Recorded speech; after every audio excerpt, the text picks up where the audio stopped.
Are we ill enough? This is my story about my experience with the NHS and their mental health services. When I talk about breaking my head, this could be the equivalent of breaking my leg. Once upon a time, I fell over and broke my head. Now, how did that happen? Well, numerous pressures, life, things getting on top of you, just continual build-up of life, really. But that's me. I broke my head and I went to see my doctor. Getting to see my GP took, near on a whole morning's worth of ringing the surgery and trying to get through to the receptionist. I then got an appointment for about 2 weeks' time. So I went along and had 10 minutes of talking with her. Within that, 5 minutes was taken up with what she felt was appropriate for me to be doing to improve myself.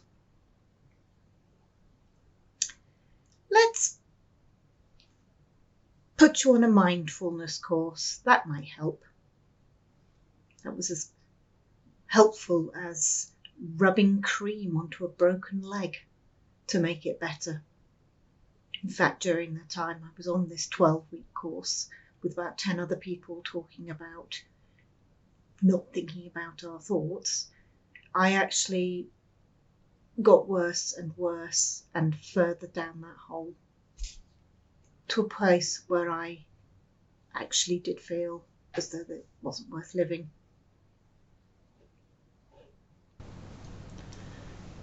Will counselling help?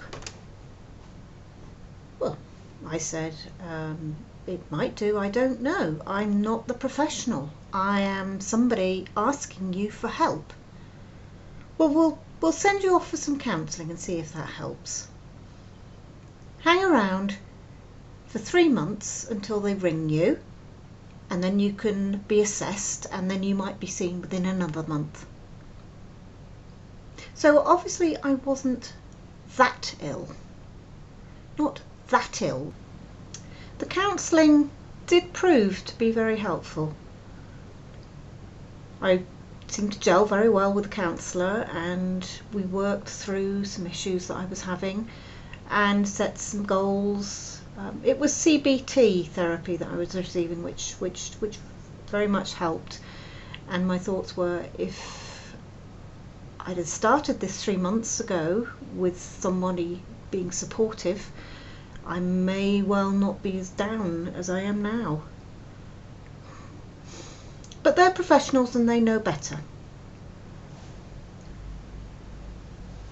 And after 6 weeks of chatting and actioning, I was discharged.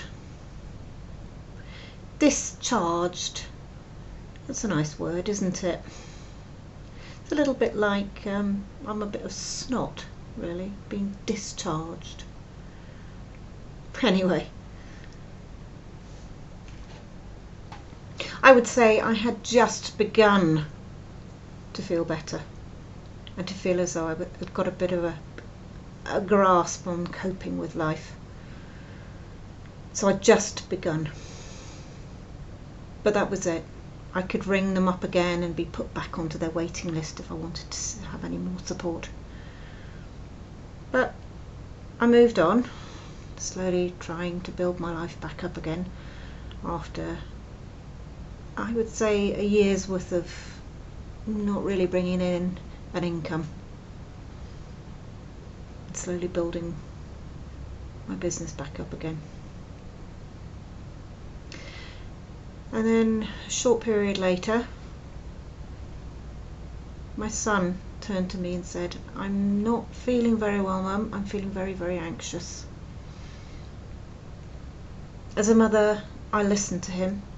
I let him talk, let him tell me what the problems were. Gave him a bit of support, some cuddles. "I'm feeling a lot better now, Mum." things seemed to be improving, which was good to hear. Back to university after the Christmas break, and I get, "Mum, I need to talk to you." "Yep, I'm here. What do you want to say?" "Mum, I've just tried to take my life." Panic, massive panic. We brought him home. That's what change that he wanted. We respected him. He didn't want to talk about anything to do with his attempt. And we were in just a complete confusion as to what we should be doing and what we shouldn't be doing. You Google it and there's a plethora of information out there as to what you should and shouldn't be doing. We now know the steps that we would advise other people to take, but at the time we were in massive panic, as any parent in a similar situation would be. Sadly, before we could find the answer, we'd lost him.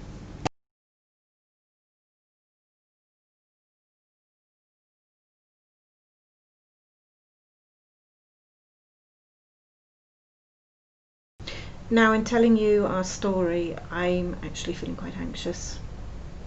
I feel that perhaps you're judging me. We did as parents what we could. Him leaving us took us as much surprise as anything, and we don't think we could have helped him.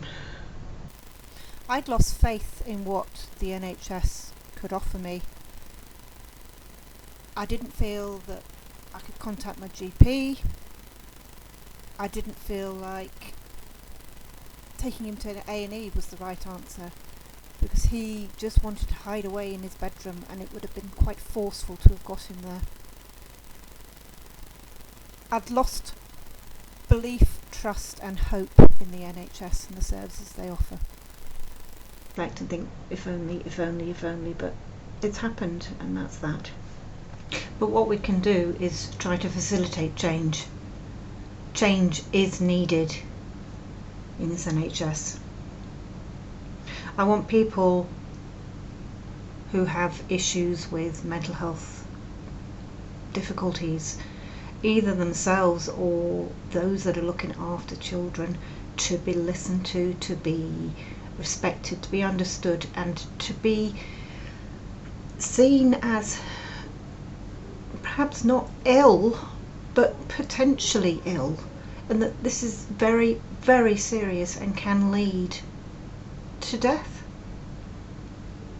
I want support to be offered to anyone with difficulties as soon as possible, not in 3 months' time. I want people to know that there is support in the background that they can touch base with, and not just be discharged from a service. And I want those with lived experience, those who have gone through years of difficulties with children or with themselves, to be listened to and to be taken seriously, to be valued. In essence, those with lived experience are consultants. If we break our heads, let's get those casts on as quickly as possible and not lead to further damage.